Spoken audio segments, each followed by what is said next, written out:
C'est évidemment pour toutes et tous un moment extrêmement difficile, où on est tenté par la fatalité et la banalité de l'horreur et du mal.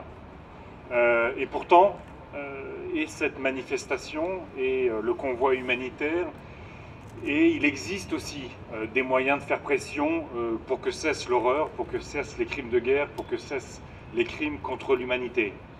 Un certain nombre de responsables politiques, dont Cécile Duflot et d'autres, ont proposé effectivement le fait qu'il y ait une force d'intervention qui permette, en tout cas, de protéger un couloir humanitaire et de forcer l'aide humanitaire. Avec Raphaël Glucksmann, hier dans un grand quotidien, nous proposions l'établissement d'une liste Magnitsky en Europe, qui est une liste de sanctions autour de l'oligarchie corrompue et clairement impliquée dans le massacre d'Alep. Je parle de l'oligarchie russe.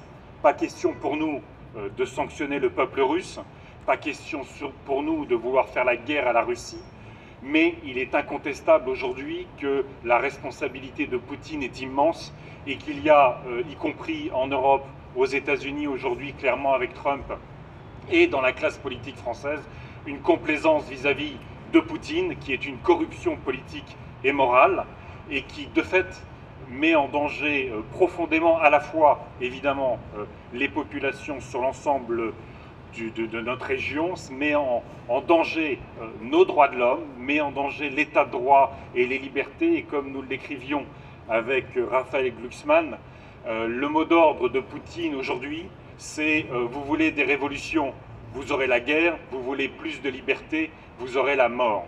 Et donc nous avons, et les chefs d'État réunis au niveau européen ont la capacité de faire passer un message qui est le seul message qu'entend Vladimir Poutine aujourd'hui, qui est celui des sanctions sur son oligarchie. Ça veut dire gel des avoirs, ça veut dire interdiction sur le territoire européen, ça veut dire mise en place effectivement de sanctions personnalisées sur ceux qui sont complices de crimes contre l'humanité.